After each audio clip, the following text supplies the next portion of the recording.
Hello दोस्तों, एक बार फिर से स्वागत है आप सभी लोगों का Pahalwan Gurudin group of college के यूट्यूब चैनल पर। मेरा नाम है जुनैद रज़ा, खेल प्रभारी Pahalwan Gurudin group of college Panari Lalitpur.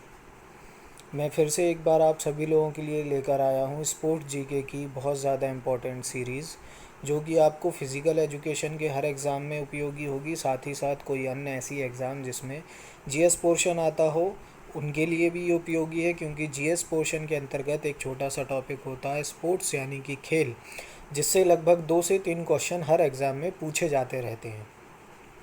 तो आइए शुरू करते हैं आज की इस वीडियो को। आज की इस वीडियो का पहला क्वेश्चन ये रहा आपके स्क्रीन पर। महिलाओं के लिए राष्ट्रीय हॉकी चैंपियनशिप कब से आरंभ हुई? 4 ऑप्शन है। पहला 1930, दूसरा 1932, तीसरा 1935, चौथा 1938। और इसका जो सही आंसर है वो है ऑप्शन नंबर डी, यानी कि 1938। नेक्स्ट क्वेश्चन की तरफ हम बढ़ते हैं। बैटन कप हॉकी प्रतियोगिता कब से आरंभ हुई? 4 ऑप्शन। पहला ऑप्शन है 1890, दूसरा ऑप्शन 1892, तीसरा ऑप्शन 1895 और चौथा ऑप्शन 1898। और इसका जो सही आंसर है वो है ऑप्शन नंबर सी, यानी कि 1895 में बैटन कप हॉकी प्रतियोगिता आरंभ हुई थी। नेक्स्ट क्वेश्चन की तरफ हम लोग चलते हैं। नेक्स्ट क्वेश्चन हमारा है, महिला भाला फेंक प्रतियोगिता के लिए भाले का भार होना चाहिए, कितना होना चाहिए? 800 ग्राम या 600 ग्राम या 825 ग्राम या इनमें से कोई नहीं। तो इसका जो सही आंसर होगा वो होगा ऑप्शन नंबर बी, यानी कि 600 ग्राम। नेक्स्ट क्वेश्चन की तरफ हम लोग चलते हैं। नेक्स्ट क्वेश्चन हमारा है, अपोलो देवता के सम्मान में कौन से खेल खेले जाते थे? 4 ऑप्शन है। पहला है नेमिन खेल, दूसरा इस्थीमियन खेल, चौथा पीथियन खेल और तीसरा पीथियन खेल, चौथा उपरोक्त में से कोई नहीं। और इसका जो सही आंसर है वो है ऑप्शन नंबर सी, यानी कि पीथियन खेल अपोलो देवता के सम्मान में खेले जाते थे। अगले क्वेश्चन की तरफ हम लोग बढ़ते हैं। अगला क्वेश्चन हमारा है, ओलंपिक के प्रति प्रतियोगिता या एथलेटिक्स में कितनी प्रविष्टियों की अनुमति होती है? यानी एक खिलाड़ी जो है वो कितने प्रतियोगिता में एथलेटिक्स के अंदर प्रतिभाग कर सकता है? पहला है 2, दूसरा है 3, तीसरा है 4 और चौथा है 5। तो जो पहले जो प्रविष्टि होती थी वो होती थी 5 के लिए, ठीक है। मैं दोनों बता देता हूँ, और नए रूल के हिसाब से होती है 3 के लिए। एक खिलाड़ी जो है वो मैक्सिमम 3 इवेंट्स में प्रतिभाग कर सकता है। नेक्स्ट क्वेश्चन की तरफ हम लोग चलते हैं। निम्नलिखित में से कौन ओलंपिक खेल समिति की घोषणा करता है? पहला चेयरमैन आईओसी, दूसरा प्रेसिडेंट आईओसी, तीसरा सेक्रेटरी आईओसी या फिर देश का प्रधानमंत्री। और इसका जो सही आंसर है वो है ऑप्शन नंबर डी, यानी कि प्रेसिडेंट जो आईओसी का होता है वो ओलंपिक खेल की समाप्ति की घोषणा करता है। नेक्स्ट क्वेश्चन की तरफ हम लोग चलते हैं। नेक्स्ट क्वेश्चन हमारा है, ओलंपिक का उद्देश्य 3 लैटिन शब्दों में निहित है, जिसमें अल्टियस का अर्थ है क्या अर्थ है?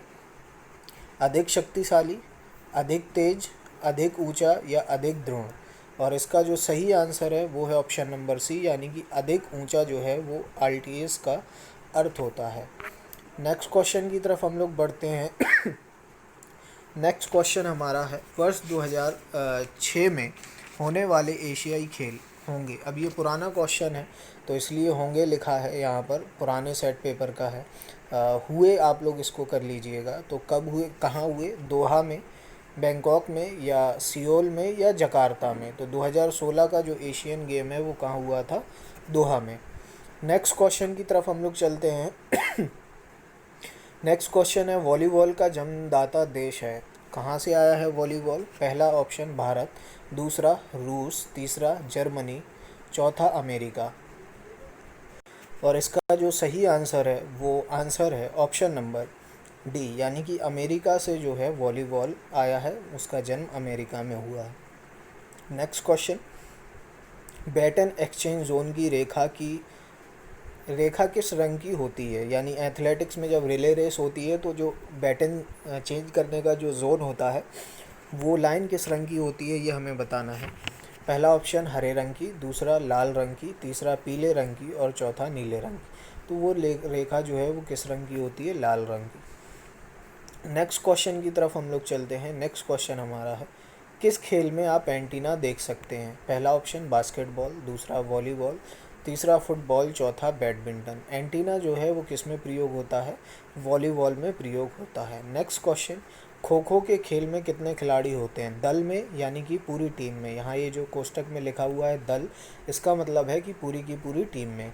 देखते हैं 7, 9, 11 या 12। तो खो खो की टीम में टोटल जो खिलाड़ी होते हैं वो कितने होते हैं, 12। 9 खिलाड़ी इसमें से खेलते हैं और बाकी के जो 3 खिलाड़ी हैं वो क्या होते हैं, एक्स्ट्रा खिलाड़ी होते हैं।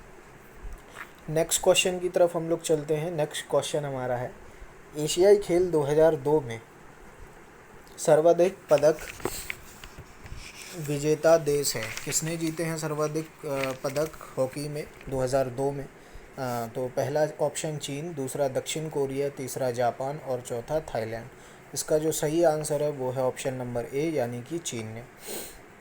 नेक्स्ट क्वेश्चन देखते हैं। नेक्स्ट क्वेश्चन हमारा है, एशियाई खेल 2002 में 3 सर्वाधिक पदक विजेता देशों का उचित वरीयता क्रम है, यानी कि किस नंबर पे कौन सा देश आया था वो हमें बताना है।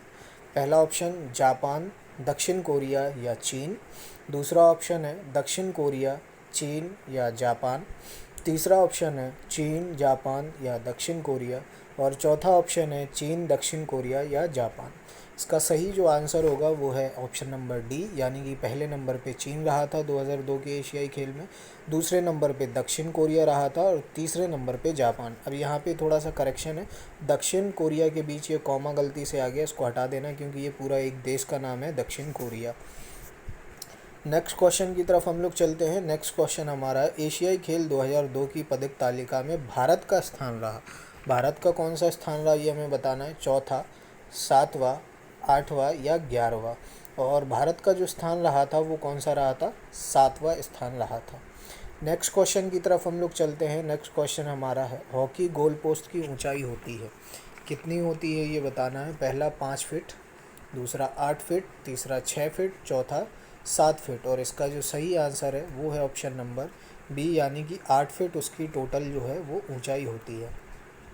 नेक्स्ट क्वेश्चन देख लेते हैं। वॉलीबॉल में बॉल का भार होता है, कितना होता है, 200 ग्राम, 250 ग्राम, 270 ग्राम, 300 ग्राम। और इसका जो सही आंसर होगा ऑप्शन नंबर सी, यानी कि 270 ग्राम। नेक्स्ट क्वेश्चन की तरफ हम लोग चलते हैं। नेक्स्ट क्वेश्चन हमारा है, खो खो मैदान की लंबाई चौड़ाई होती है, कितनी होती है लंबाई चौड़ाई, 34/9 मीटर, 35/10 मीटर, 34/10 मीटर या 35/9 मीटर। इसमें सारे के सारे ऑप्शन जो हैं वो गलत हैं। मैं आप लोगों को बता देता हूँ, जो नए रूल हैं उसके हिसाब से 27 गुणा 16 मीटर का ये ग्राउंड होता है, आप लोग याद रखिएगा। पहले 29 का होता था, अब उसको 2 मीटर कम कर दिया गया है। फ्री जोन जो है वो पहले 2.75 मीटर का होता था, जो कि अब जो है वो 1.150 मीटर का होता है, ठीक है। तो 29 नहीं है, अब कितना है, 27/16 का ये ग्राउंड होता है। आप लोग ध्यान रखिएगा, यहाँ ऑप्शन में चारों के चारों ऑप्शन गलत है। आज की वीडियो का ये लास्ट क्वेश्चन देख लेते हैं। लास्ट क्वेश्चन हमारा है, फेमर चार्ज किस खेल में प्रयुक्त शब्दावली है। पहला हॉकी, दूसरा बेसबॉल, तीसरा फुटबॉल या चौथा वॉलीबॉल। और इसका जो सही आंसर होगा वो होगा फुटबॉल में ये जो शब्दावली है ये प्रयोग की जाती है। आई होप दोस्तों आज की ये वीडियो आपको अच्छी लगी होगी। वीडियो अगर आपको अच्छी लगी हो तो हमारे पहलवान गुरुदीन ग्रुप ऑफ कॉलेज के यूट्यूब चैनल को आप सब्सक्राइब कर लीजिए, साथ ही साथ बेल आइकन को प्रेस कर लीजिए ताकि जो भी नई वीडियो अपलोड हो उसका नोटिफिकेशन आपको तुरंत मिल जाए। और इस सीरीज़ की आप पहले की वीडियो अगर देखना चाहते हो तो पहलवान गुरुदीन ग्रुप ऑफ कॉलेज के यूट्यूब चैनल के प्लेलिस्ट सेशन में जाएं। वहां पर फिज़िकल एजुकेशन के नाम से प्लेलिस्ट बनी हुई है, जहां पर आपको सारे के सारे वीडियोस एक ही जगह पर मिल जाएंगे। अगर ये वीडियो आप पहलवान गुरुदीन ग्रुप ऑफ कॉलेज के फेसबुक पेज पर देख रहे हैं तो हमारे पहलवान गुरुदीन ग्रुप ऑफ कॉलेज के फेसबुक पेज को आप लाइक करिए। अगर आप पहलवान गुरुदीन ग्रुप ऑफ कॉलेज में एडमिशन लेना चाहते हैं किसी भी डिग्री में, तो उसके संबंध में आप कोई जानकारी या बात करना चाहते हैं, तो आपके मोबाइल स्क्रीन पर इस वक्त जो मोबाइल नंबर शो हो रहा है उस पर आप कॉल या व्हाट्सएप के थ्रू अपनी बात रख सकते हैं या जानकारी प्राप्त कर सकते हैं। मिलते हैं दोस्तों अगली वीडियो में, तब तक के लिए सेफ़ रहिए, खुश रहिए, हैव अ नाइस डे।